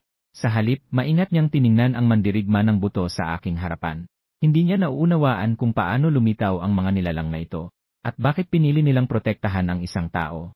Ang bangkay na ibon na walang ideya ay nagsimulang magpakabaliw sa paghawak sa kanyang kamay. Sa simula, akala ko siya'y nababaliw. Pero sa susunod na segundo, hindi na ako natuwa. Dahil sa kamay ng bangkay na ibon ay biglang tumubo ang 6 na pangil na buto. Lahat kayo, lumabas kayo. Alam kong ang bangkay na ibon sa aking harapan ay seryoso na. Kaya't hindi ako naglakas loob na maging mayabang. Isang saglit lamang. 9 na mga mandirigma ng buto ang lumitaw sa aking paligid. Tungkol sa pinuno ng mga mandirigma ng buto, hindi siya lumitaw. Dahil siya ang huling baraha upang talunin ang bangkay na ibon. Kung hindi kinakailangan, mas mabuting huwag itong ilantad. Ngunit ang paglitaw ng 6 na mandirigma ng buto ay hindi nagdulot ng takot sa bangkay na ibon. Dahil nararamdaman nito na ang lakas ng laban ng mga buto ay mas mababa kaysa sa kanya. Tao, ito lang ba? Pagkasabi nito, umuungal siya at muling sumugod. Ang mga pangil sa kanyang kamay ay humuhuni habang sumasayaw sa hangin. Isang saglit lamang ng pagkikita. Isang mandirigma ng buto ang nabasag ng kanyang mga pangil. Nang makita ito, agad kong inutusan ang mga mandirigma ng buto na magsama-sama. Dahil nauunawaan ko, kahit anong aspeto ng bilis, lakas, o pisikal na katangian, ang bawat katangian ng mga mandirigma ng buto ay mas mababa kaysa sa bangkay na ibon. Kung magpapatuloy ang pag-atake sa iba't ibang direksyon, ang mga mandirigmang buto ay tiyak na mapapabagsak ng mga bangkay isa-isa. Ngunit kahit na ang ganitong paraan ay nagdaragdag ng depensa, ang saklaw ng pag-atake ng mga mandirigmang buto ay lubos na nabawasan. Sa loob ng ilang sandali, muli, isang mandirigmang buto ang napatay ng bangkay. Nakakaramdam ako ng sakit sa puso. Ang nakakapagod ay ang kakayahang mangakit ng mga patay ay nasa cooldown pa. Wala akong magawa kundi ipakita ang aking tunay na lakas. Sa susunod na segundo, isang nilalang na may hawak na mahabang sibat ng buto ang lumitaw sa aking tabi. Ang pinuno ng mga mandirigmang buto ay agad na naglabas ng kakayahang sumugod. Narinig lang ang isang malakas na tunog. Ang pinuno ng mga mandirigmang buto ay tumama ng malakas sa bangkay. Ang napakalakas na puwersa ay itinulak ang bangkay ng higit sa 10 metro. Ngunit ang bangkay sa aking harapan ay isa ring emperador ng mga zombie. Ang mahalagang saksak ng kalansay na kabalyero ay naharang nito gamit ang mga buto nitong pangklaw. Kahit na ang kapalit ay ang ganap na pagkabasag ng pangklaw. Ang bangkay na kuwago ay dahan-dahang bumangon at masamang tumingin sa akin. Tao, naalala kita. Pagkatapos sabihin yon, direkta itong tumalon mula sa ika-37 palapag. Nang makita yon, agad akong tumakbo papunta roon. Natuklasan ko na ginamit nito ang mga pangklaw at mga buto sa katawan upang dumulas pababa sa pader. Sa huli, sinira nito ang isang bintana at tumalon sa loob. Sa tingin ko, nakatakas ito sa humigit kumulang ikalawang palapag. Ngunit hindi ako nagmadali na habulin ito. Una, hindi ko alam kung ano ang kalagayan nito. Pangalawa, kahit na magmadali akong bumaba para hanapin ito. Paano kung may ibang nilalang na dumating sa tuktok? Kailangan ko bang isuko ang nahulog na mga perlas ng paggising? Sa pagwawalang bahala sa mga benepisyo at panganib, napilitan akong isuko ang balak na habulin ang bangkay na kuwago. Ngayon ang dapat gawin ay sulitin ang oras para maging mas malakas. Sa susunod na pagkakataon na makatagpo ng Zombie Emperor, hindi pa huli ang lahat para putulin siya. Nang maisip ko ito, sinimulan kong pulutin ang mga nagkalat na awakening orbs. Matapos ang 20 minutong masusing paghahanap, sa wakas, nakuha ko na ang lahat ng awakening orbs. Sayang, 7 lamang ang nahanap ko sa huli. Mukhang marami ang nakain ng Zombie Emperor. Agad kong piniga ang isang awakening orbi. Nais mo bang baguhin ang iyong propesyon sa level na propesyon na Iron Blood Sandhan? Isang paalala ang lumitaw sa aking isipan. Agad akong pumili ng pagtanggi. Sa katunayan, tanging mga tanga lamang ang magpapalit ng level na propesyon sa level na propesyon. Tungkol sa pagpapalit ng propesyon, ito ay umiiral pagkatapos ng apokalipsis. Ngunit napakabihira ng mga nagpapalit. Dahil pagkatapos ng pagpapalit ng propesyon, Lahat ng kakayahan ng nakaraang propesyon at mga kasamang kakayahan ay mawawala. At ang antas ay i-reset sa paunang estado. Kaya't maliban kung ito ay isang level na propesyon na nagbabago sa level o mas mataas pa. Kung hindi, walang sinuman ang magpapalit. Gayunpaman, ang propesyon ng mga nagising ay hindi lamang isa. Ang ilang mga partikular na makapangyarihang tao ay kahit na makakapaggising ng 2 o 3 propesyon. Ngunit ito ay ganap na nakasalalay sa pagkakataon. Kahit na hindi ko ma-absorb ang propesyon ng ganitong awakening pearl. Ngunit maaari kong gamitin ang awakening pearl upang palakasin ang kalidad ng aking propesyon. O gamitin ito upang itaas ang antas. Ibig sabihin, sa mga sitwasyon kung saan sapat na ang mga awakening pearl. Ang pinakamababang level na propesyon ay maaaring itaas sa antas ng level. Ngunit ang awakening pearl ay talagang napakarare sa katapusan ng mundo. Kaya kung gamitin ang awakening pearl ng ganito kaambisyoso. Ito ay dahil ang katapusan ng mundo ay nagsisimula pa lamang. Karamihan sa mga tao ay hindi pa alam ang gamit ng awakening pearl. Ngunit ang aking propesyon ay nasa pinakamataas na kalidad na. Ang pag-absorb ng awakening pearl ay maaari lamang magpataas ng aking antas. Pero sayang, ang huling piraso ng awakening pearl na ito ay hindi ako umangat ng antas. Dahil ang hirap ng pagangat ng antas ng isang profesional ay may kinalaman sa kanyang sariling kakayahan at kalidad ng propesyon. At ang aking propesyon ay pinakamataas na kalidad na rare na antas. Ang pagangat ng isang antas ay tiyak na mas mahirap kaysa sa iba ng ilang beses. Sa madaling salita, na-absorb ko ang 6 sa 7 awakening pearls. Isa sa mga ito ay isang A-level na kalidad na fire mage. Pero hindi pa rin ito nakapagpaangat sa akin. Mukhang talagang mahirap alagaan ang aking necromancer na propesyon. Tumingin ako sa huling piraso ng awakening pearl sa aking kamay. Nasa iyo na ang lahat kung magtatagumpay ka o hindi. Sa sandaling ang enerhiya ng awakening pearl na ito ay ganap kong na-absorb. Naramdaman kong nagsimulang bumilis ang daloy ng dugo sa aking katawan. Kahit ang pagod mula sa laban ko sa zombie emperor ay halos nawala. Agad akong tumingin sa aking attribute panel. Talaga, ang aking antas ay umakyat mula sa unang mababang antas patungo sa unang gitnang antas. Ang 4 na pangunahing katangian ay direktang tumaas ng 1 beses. Pati na rin ang kakayahang summoning ng mga patay ay pinalakas. Dati, makakapagsumon lamang ako ng 10 patay na nilalang. Ngayon, makakapagsumon na ako ng 12 nilalang. Hindi ko pa natutunaw ang kasiyahan mula sa aking bagong pagangat. Nararamdaman ko na naman ang pagbabago ng mga nasumon. Lahat ng mga skeleton warrior ay umakyat mula sa unang mababang antas patungo sa unang gitnang antas. Ngunit ang antas ng skeleton knight ay hindi nagbago. Ito ay nagulat sa akin. Hindi ko akalain na kasabay ng pagangat ng aking antas. Ang mga nasumon na mas mababa sa aking antas ay akyat din. Pagkatapos, sinimulan kong punan ang espasyo ng summoning ng mga patay na nilalang. Bukod sa karagdagang 2 nilalang mula sa pagangat ng antas. Dagdag pa ang 3 skeleton warrior na kakalaban ko lang. Sa kabuuan, makakapagsumon pa ako ng 5 patay na nilalang. Matapos ayusin ang estado, agad akong pumili ng pagtawag. Sa pagdaan ng isang berdeng liwanag sa aking katawan. Sa susunod na segundo, 4 na maputlang anyo ang tumayo sa aking harapan. Nang makita ko ang 4 na pamilyar na anyo, ako'y medyo walang masabi. Hindi ba't ang malaking mundo ng mga patay ay mayroon lamang mga mababang antas na mandirigmang buto na ito?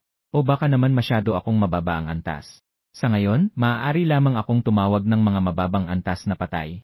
Habang ako'y nalulumbay, ang berdeng liwanag sa aking mga paa ay biglang naging nakakasilaw. Pagkatapos, isang nilalang na may berdeng katawan ang lumitaw sa aking harapan. Pangalan, nakakalason na buto. Lahi, patay. Antas, isang mataas na antas. Lakas, liksi, espiritu, at katawan ay lahat 30. Kasamang kasanayan, nakakalason. Ang atake ay magdudulot ng pagkalason sa target. Kahit na ang nakakalason na buto na ito ay isang mataas na antas na nilalang. Mas malakas ito kaysa sa mandirigmang buto. Ngunit ang amoy nito ay nagdudulot sa akin ng pagduduwal at pagkasuka. Wala akong pag-aalinlangan at agad ko itong ibinalik sa mundo ng mga patay. Kapag kailangan na, saka ko ito tatawagin upang lumaban sa harapan. Kung kinakailangan, maaari itong ipadala upang kumuha ng mga ulo. Sa katunayan, ayaw ng ganitong uri ng nilalang na manatili sa tabi ko ng matagal. Pagkatapos ng lahat, agad akong naghanap ng malinis na lugar at natulog. At inutusan ko ang mga mandirigma ng buto at ang pinuno ng mga kabalyero ng buto na bantayan ako. Kailangan kong magpalipas ng gabi sa bubong ngayong gabi.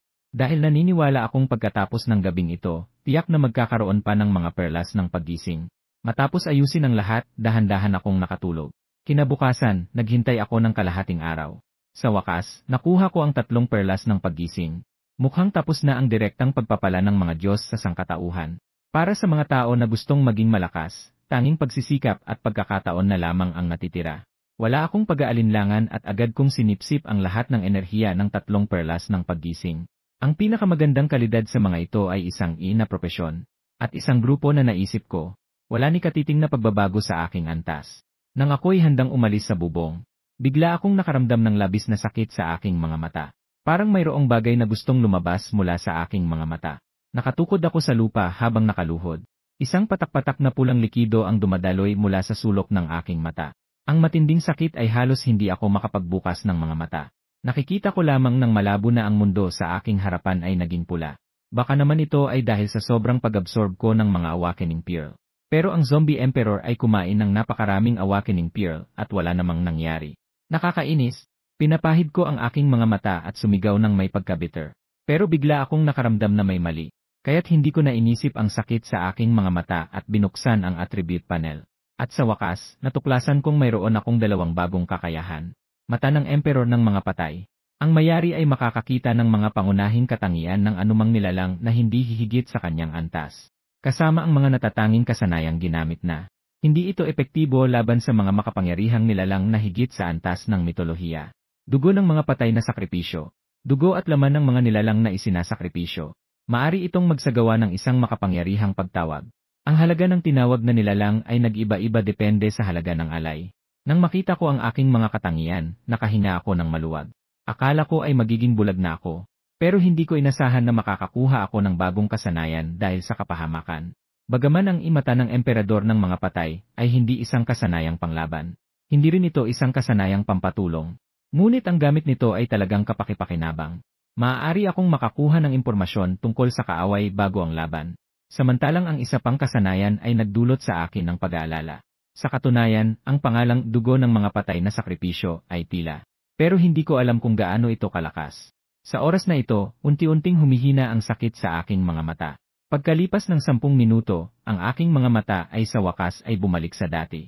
Gayunpaman, nang ako'y tumayo at naghahanda ng umalis, biglang narinig ko ang mga boses ng tao na papalapit mula sa hagdang bato. Sinasabi niyo ba na totoo ang bolang paggising na sinasabi sa internet?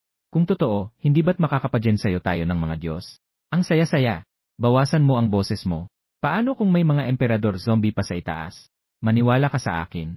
Wala nang emperador zombie sa gusaling ito. Kahapon, nakita ko ang isang tao na may kasamang grupo ng mga buto. Pinatay ang lahat ng mga emperador zombie sa itaas. Nagbibiruan ka lang. Nakakatakot talaga kagabi. Nakatago ako sa bahay ng maayos.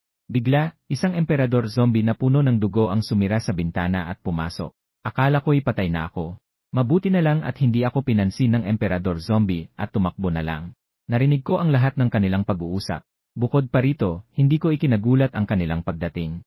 Sa katunayan, normal lang na may mga buhay na tao sa ganitong kalaking gusali. Pero ang mga sinasabi nila ay talagang nakakainganyo.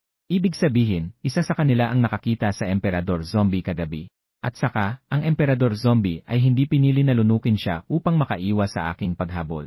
At alam na nila ang gamit ng bolang paggising. Kaya't agad kong ibinalik ang mga mandirigma ng buto. Kuya, tingnan mo. Mukhang may tao sa bubong. Isang lalaki sa kanila ang nagpuntirya sa akin sa bubong at nagalit na nagsabi. Batang lalaki, tao ka ba o zombie? Nang lumingon ang lalaki, nakita niya akong papalapit sa kanila. Dahil sa pag-iingat, agad na itinaas ng lalaki ang hawak niyang kutsilyo. Pero hindi ko sila pinansin. Sa halip, tahimik kong binuksan ang mata ng emperador ng mga undin. Agad na lumitaw ang impormasyon ng ilang tao sa aking harapan. Ang leader na si Liu Qiang ay may magandang katangian. Hindi nakapagtataka na nabuhay siya hanggang ngayon. At naging leader pa siya ng ilang tao. Kung hindi ko ginamit ang lahat ng bolang paggising, ang grupong ito ay dapat naging mga nagising na ngayon. Tumingin sila sa akin nang walang sinasabi at patuloy na umusad. Sa oras na ito, medyo nanginginig ang kamay ni Liu Qiang. Batang ito, kung lalapit ka pa, talagang kikilos na ako. Pero bago pa siya nakapag-react, nandito na ako sa harap niya. At ang armas niya ay nakatutok na sa kanyang leg. Sa susunod, anuman ang itanong ko, iyon ang sagot mo. Ayaw kong makipag-usap ng walang kabuluhan sa kanila. Gusto ko lang malaman agad ang tungkol sa lugar na ito. Nang makita ang aking lakas, si Liu Qiang ay hindi na naglakas loob na tumanggi. Agad siyang nagpakita ng kahandaan na sumagot ng totoo. Sa simula, medyo nakikipagtulungan si Liu Qiang. Pero nang pag-usapan ang bilang ng mga nakaligtas sa gusali, siya ay medyo nagatubili. Para bang may sinadyang itago. Lalo na nang pag-usapan ng pagkain, ang kanyang mga mata ay patuloy na umiwas. Sa katunayan, sa ilalim ng apokalipsis, ang pinakamahalaga para sa mga ordinaryong tao ay pagkain. Marahil natatakot siya na samantalahin ko ang pagkakataon para agawin ang kanyang pagkain. Tungkol sa kung gaano karaming buhay na tao ang nasa gusali, wala akong pakialam. Sige, maaari na kayong umalis. Sa oras na ito, ayaw kong magtagal dito. Pero habang handa na akong umalis, biglang nagsalita si Liu Qiang. Kuya, galing ka sa itaas, di ba? Nakakita ka ba ng anumang itim na bolang sa itaas? Umiling ako bilang tanda na wala akong nakita. Hindi ko naman pwedeng sabihin na naubos ko na ang mga bolang paggising. Tumahimik si Liu Qiang sandali at inanyayahan akong pumunta sa kanyang bahay. Sa likod ng kanyang magalang na ekspresyon ay may nakatagong kasamaan. Pero hindi niya alam na, ang kanyang mga iniisip ay nahalata ko na. Di nagtagal, dinala ako ni Liu Qiang sa kanyang bahay. Pagpasok ko, agad kong naramdaman ang matinding espiritu ng kamatayan sa paligid. Mukhang maraming tao na ang nagdaan dito. Pero hindi ako nagmadaling ilantad ito. Sa halip, gusto kong makita kung ano talaga ang balak ni Liu Qiang. Di nagtagal, nagdala si Liu Qiang ng isang piraso ng stick at isang baso ng pulang alak. Akala ko ito na ang inihanda niyang malaking pagkain para sa akin. Sakto lang na ako'y nagugutom din. Pero habang ako'y handang kumain, napagtanto ko na ang karne na ito ay hindi stick, kundi karne ng tao. Agad akong nakaramdam ng pagpatay. Sa nakaraang buhay, sinira ko ang isang underground meat shop sa Yongcheng. Hanggang ngayon, naaalala ko ang mga tao na nakasabit na parang baboy. Kung hindi ako nagkakamali, tiyak na may malaking kaugnayan si Liu Qiang sa underground meat shop na yon. Hindi nakapagtataka na ang grupong ito ay hindi namatay sa gutom. At tila namumuhay pa sila ng masagana. Pero sa palagay ko, si Liu Qiang sa harap ko ay hindi ang utak sa likod nito. Mukhang kailangan kong magpanggap na nagdurusa para matukoy ang tunay na utak. Kaya't kinuha ko ang red wine sa tabi at inilapit ito sa aking bibig. Sa gilid ng aking mata, napansin kong bahagyang umangat ang sulok ng bibig ni Liu Qiang. Mukhang ang problema ay nasa red wine na ito. Pero ako, isang antas na rares na nagising. Paano ako matatakot sa ganitong maliit na pakana? Kaya't hindi na ako nagdalawang isip at ininom ko ang lahat ng alak. Kasabay ng tunog ng basag na baso. Dahan-dahan akong bumagsak sa lupa. Iyay! Ang mga probinsyano ay mga probinsyano. Ikaw, karapat-dapat ka bang uminom ng aking lafite? Habang nakatingin sa akin na nakahiga sa lupa at walang dalaw. Si Liu Qiang ay malupit na sinipa ako ng ilang beses. Kayo dalawa, tingnan niyo kung mayroon pang bolang paggising sa kanya. Inutusan ni Liu Qiang ang dalawang kasama na hanapin ako. Pero pagkatapos ng paghahanap, wala silang natagpuan sa akin. Nagalit si Liu Qiang at muling sinipa ako ng malakas. Siguradong naubos na ng batang ito ang kanyang bolang paggising. Tinanong ng isa sa mga kasama. Ano, kuya, ano ang gagawin natin ngayon? Dahil naubos na niya ang bolang paggising. Sige, kainin na natin ito. Pagkasabi nito, umupo si Liu Qiang sa mesa at inihanda ang kanyang sarili para sa karne ng tao na hindi pa nahawakan. Pero ang hiniwang karne ay hindi pa naipapasok sa bibig. Isang nagmamadaling boses ang narinig mula sa pintuan. Kuya, may masamang balita. May nangyari kay Marvin. Kailangan ba nating tingnan? Bakit ka sumisigaw? Hindi naman ako bingi. Sabihin mo na. Ano bang nangyari kay Marvin? Si Marvin ay umalis kaninang umaga kasama ang mga tao para hanapin ang bolang paggising. Pero hindi nila nahanap ang bolang paggising. Sa gitna ng daan, nakatagpo sila ng mga zombie. Sabi ni Marvin, ang mga zombie ay marunong pang makipag-usap. Kahit ang baril ay hindi makakasakit sa kanila. At ang zombie ay may kasama pang isa. Ang isa pang zombie ay may 4 na ulo. Kung hindi dahil sa mabilis na reaksyon ni Marvin. At may 2 kapatid na lumaban ng todo. Hindi na siya makakabalik. Isinaysay ng nakababatang kapatid ang buong pangyayari. Pero si Liu Qiang ay nagpakita ng labis na pagkainit. Sige na, sige na. Anong gulo-gulo ito? May 4 pang ulo. Bakit hindi mo sinabi na maraming kamay at ulo? Habang sinasabi ito, inihagis niya ang isang piraso ng karne sa kanyang bibig. Bukod dito, may sinabi pa ba si Marvin? Tinanong ni Marvin kung kumusta na ang paghahanap mo sa bolang paggising. At kahit ano paman, kailangan mong bumaba at hanapin siya. Nang marinig ito, nagalit si elder ng grupo at inihagis ang pinggan sa kanyang kamay. Stang ina, tinamaan na ako ng emperador zombie at naglakas loob pang magutos sa akin. Kung hindi lang dahil may baril ka. Kung hindi, matagal na akong patay sa mga kamay ko. Ako na nakahiga sa lupa ay malinaw na narinig ang lahat. Ang emperador zombie na binanggit ng batang ito ay malamang na ang bangkay na ibon. Tungkol naman sa 4 na ulo ng emperador zombie sa tabi ng bangkay na ibon. Pinaakyat din ito sa aking puso ang isang masamang pakiramdam. Tungkol naman sa sinasabi niyang si Ma Shuang. Sa alaala ng aking nakaraang buhay, parang may ganitong tao. Kayo, dalhin niyo ang batang iyon at sumama sa akin pababa. Nag-isip si Liu Qiang ng ilang sandali at nagpasya pa ring isama ako pababa. Kung sakaling magtanong si Marvin tungkol sa bolang paggising, maaari niya akong isisi. Kuya, hindi naman siguro magigising ang batang ito sa gitna ng lahat. Ang mga nakababatang kasama ay nakakita na ng aking lakas. Nag-aalala sila na hindi ako mahihilo ng baso ng pulang alak kanina. Nang marinig ito, pinagsabihan ni Liu Qiang ang nakababatang kasama at sinabing nagagalit. Ano? Inilagay ko sa kanya ang 3 beses na dami ng pampatulog na ito. Kahit na isang baka, kailangan itong matulog ng 3 araw. Nang marinig na sinabi ni Liu Qiang ito, hindi na naglakas loob ang nakababatang kasama na magtanong pa. Pagkatapos, dinala nila ako sa isang silid sa ika-9 na palapag ng gusali. Ano na ang nangyari sa sinabi kong hanapin mo ang bolang paggising? Ang lalaking nakaupo sa sofa na may yakap na babae ay nagtanong. Nakita siyang parang mayabang at mataas ang tingin sa sarili. Maliwanag na siya ang mazuwang na binanggit ni Liu Qiang. Pero matagal nang nahulaan ni Liu Qiang na magtatanong siya tungkol dito. Kaya't itinuro niya ako na nakahiga sa lupa. Pumunta kami sa itaas upang maghanap. Pero wala kaming natagpo ang bolang paggising. Ngunit natagpuan namin ang batang ito sa itaas. Pinaghihinalaan kong ginamit na ng batang ito ang bolang paggising. Gayunpaman, sa oras na ito, hindi ko pinapansin ang sinasabi ni Liu Qiang. Sa halip, sa ilalim ng kapangyarihan ng mata ng emperador ng mga undin. Sa wakas, nakita ko na itong tinatawag na masyuang. At hindi ako nagkamali sa aking hinala. Ang masyuang na ito ay ang pinakamalaking boss ng sindikato sa Yoncheng sa nakaraang buhay. Ayon sa mga sabi-sabi, bago dumating ang katapusan ng mundo. Si Masyuang ay kilalang leader ng sindikato. Mahigit sa 70% ng negosyo sa real estate sa Yoncheng ay siya ang nagpasya. Ito ay ilang araw bago ang katapusan ng mundo. Si Masyuang ay interesado sa pagunlad ng underground na armas. Ito ang dahilan kung bakit siya ay may baril ngayon.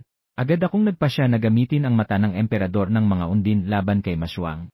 At natuklasan kung siya ay nagising na sa kanyang propesyon. Hindi nakapagtataka na ang emperador zombie ay ganun ang paghabol kay Masyuang.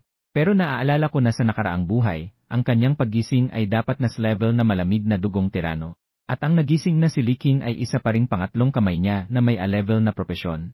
Mukhang talagang ang aking paglitaw ang nagbago sa kanilang kapalaran. Ano bang nangyari sa batang ito? Pinagmasdan niya ako sandali at pagkatapos ay malamig na nagtanong si Masyuang. Marvin, hindi mo ba alam? Ang batang ito ay talagang matindi. Kung hindi ako mabilis kumilos, hindi na kita makikita ngayon. Hinala ko, ginamit ng batang ito ang bolang paggising. Si Liu Qiang ay nakayuko. Napakarespetado ng kanyang pagsasalita. Gayunpaman, hindi sumagot si Masyuang sa sinabi ni Liu Qiang. Sa halip, inutusan niya ang ilang mga kasama na hanapin sa bubong. Pagkatapos, kinuha pa niya ang baril at itinutok kina Liu Qiang at iba pa. Ang natitirang 2 kasama ay sinuri ang kanilang mga katawan. Mukhang hindi masyadong nagtitiwala si Masyuang kay Li Qing. At ngayon ay lubos na niyang nauunawaan ang gamit ng bolang paggising. Ngunit pagkatapos ng 15 minuto, ang ilang mga kapatid ay bumalik na walang nagawa. Ito ay nagpasakit kay Masyuang. Kailangan din niyang maniwala sa sinabi ni elder ng grupo, tuso at mapagtago. Kaya't itinutok niya ang baril sa akin. Ngunit habang siya ay handang ipindot ang gatilyo, bigla akong tumayo at isang suntok ang tumama sa kanyang braso na may hawak na baril. Pagkatapos ay kinuha ko ang baril at itinutok ito sa kanyang ulo. Kapatid, ano man ang gusto mo, sabihin mo lang sa akin. Tiyak na tutuparin ko ito. Si Masyuang, na nakatutok ang baril sa kanya, ay pinipigilang tiisin ang sakit at mabilis na nagsalita. Nang marinig ito, ako ay bahagyang ngumiti. Paalisin mo ang mga kapatid mo. Oh, tama nga. Iwanan si elder ng grupo, tuso at mapagtago. Nang marinig ang mga salitang ito, si elder ng grupo, tuso at mapagtago ay nagulat at natigilan. Siya ay bumagsak at lumuhod sa lupa. Kuya, lahat ng ito ay kasalanan ko. Ako ay nagkamali at hindi nakilala ang iyong kadakilaan at nakasakit sa iyo. Lahat ng ito ay utos ni Mazuang sa akin. May baril siya sa kamay, wala akong magagawa para labanan. Habang sinasabi ito, malakas niyang sinampal ang sarili. Pero ayaw kong makipag-usap sa kanila. Gusto ko lang malaman kung gaano karaming pagkain ang mayroon sila. Si Mazuang na nakatutok ang baril ay napilitang sumagot ng totoo. May 20 kilo pa kaming merienda dito. 100 bariles ng malinis na tubig. 20 kilo ng gulay at 30 kilo ng karne. At isang kabinet ng alak. Nang marinig ito, ako'y ngumiti ng malamig. Ito lang ba? May naiwang kayong sinabi. Pagkatapos sabihin ito, itinutok ko ang baril kay Liu Qiang na nasa lupa. Kuya, hindi iyon ang aking ideya. Lahat ng iyon ay ideya ni Mazuang. Paano ko naman kayang kumain ng pilak? Agad na naintindihan ni Liu Qiang ang aking ibig sabihin. Kaya't ibinuhos niya ang responsibilidad kay Mazuang. Liu Qiang, ikaw ay cute. Hindi ba ito ang iyong ideya? Sinabi mo pang kumain ka na ng baboy bago ang katapusan ng mundo. Si Masyuang na ipinagkanulo ng kanyang mga tauhan ay agad na nagalit. Pero hindi ako nandito para makinig sa kanilang pagtatalo. Kaya't direkta kong tinanong kung ano ang naroroon sa ika-14 na napalapag ng gusali. Nang sinabi ko ito, ang dating masiglang si Liu Qiang at Ma Shuang ay biglang nanahimik. Mukhang ang ika-14 na napalapag ay dapat na lugar kung saan nila inaalagaan ang mga kawawa. Dahil nakuha na ang tiyak na lokasyon, kaya't wala nang silbi na panatilihin pa silang dalawa. Pagkatapos ng 2 putok ng baril, ang dalawa ay sabay-sabay na bumagsak sa lupa. Tungkol naman sa kanilang mga nakababatang kasamahan, pinalaya silang lahat.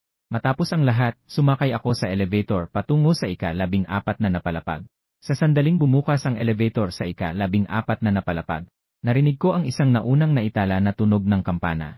Ang aking prinsesa na si Ye Jen ay nandito na. Ang nagsasalita ay isang lalaki. Ang boses ay napakamahinahon. Tila siya ang mayari ng bahay na ito. Tungkol naman kay Yan Yen, siya ang dapat na may bahay. Pero sa sandaling umusad ako ng isang hakbang. Naamoy ko ang matinding amoy ng dugo at inihaw na karne. Kayong tatlo, bilisan nyo ang galaw nyo. Kung magugutom ang pusa ko, may masamang mangyayari sa inyo.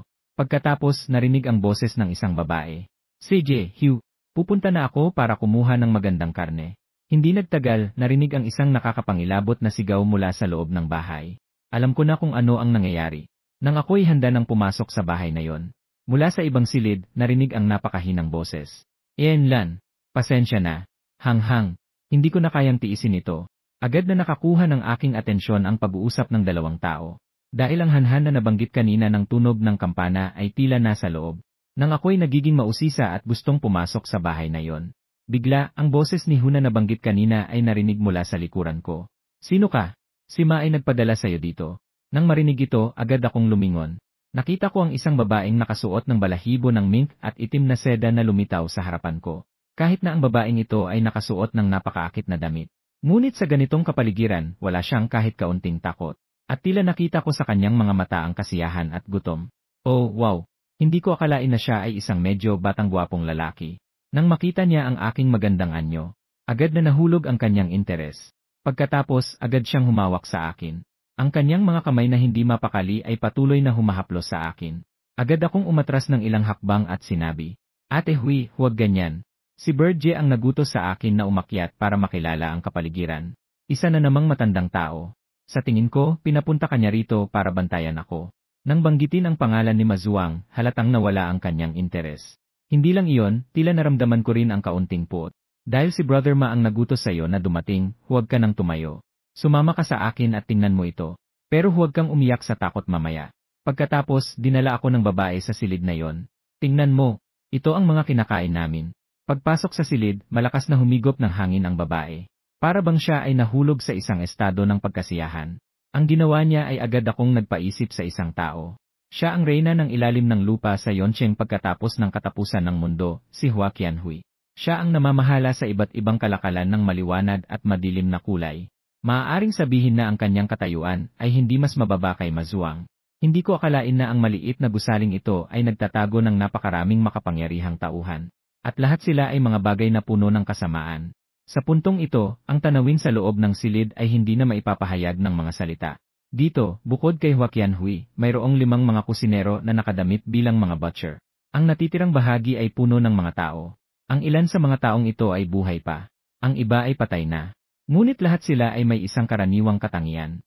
Iyon ay, ang kanilang mga katawan ay may mga sugat, kahit papaano. Ang mga buhay ay hindi nakatingin sa akin ng may galit na mga mata. Sa halip, nakatingin sila sa akin ng may mga mata ng pagmamakaawa. Ngunit mayroon lamang silang isang layunin. Iyon ay, nais nilang bigyan ko sila ng isang mabilis na kamatayan.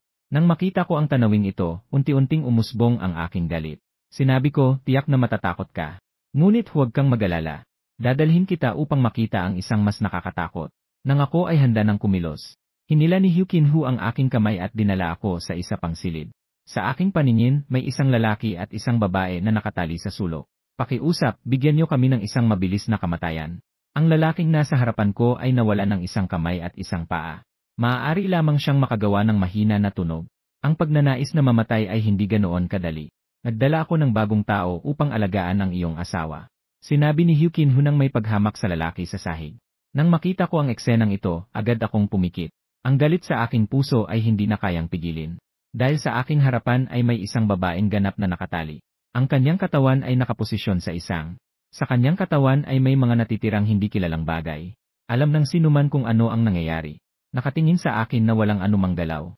Si Hugh Kinhu ay humaplos sa aking balikat at medyo hindi natuwa na nagsabi.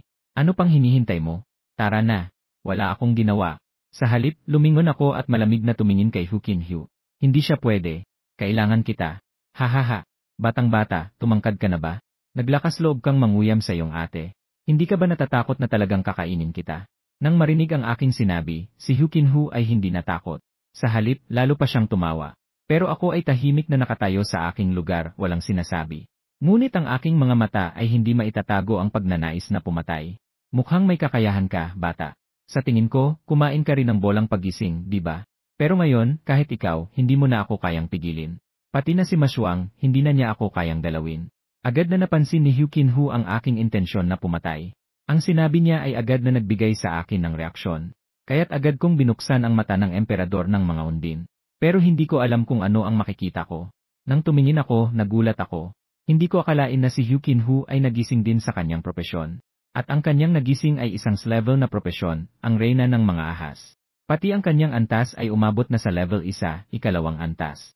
Dapat malaman na ako ay uminom ng hindi bababa sa 10 bolang paggising. Bago ko naabot ang antas ng level 1, gitnang antas. Bakit siya ay kayang umabot sa level 1, gitnang antas? Hindi ba't ang kanyang kapalaran ay hindi ko natapos? Pero kahit ganito, wala akong takot. Sa katunayan, ako ay nakatakas mula sa isang ikalawang antas na Emperador Zombie. Ang antas na ito ng level 1, gitnang antas, ay hindi ko pinapansin. Kaya't ako'y bumiti ng malamig. Talaga? Gusto kong makita kung ano ang kayang gawin ng reyna ng mga ahas at scorpion. Nang marinig ang aking sinabi, biglang nagbago ang mukha ni Hua Qianhui. Ang kanyang tingin sa akin ay puno ng kuryosidad. Sa katunayan, ito pa lamang ang simula ng katapusan ng mundo. Ang lahat ay bagong nakakuha ng pamana mula sa bolang paggising. Halos walang nakakaalam kung anong propesyon ang nagising ng bawat isa. Pero nagawa kong eksaktong sabihin ang pangalan ng propesyon na kanyang nagising.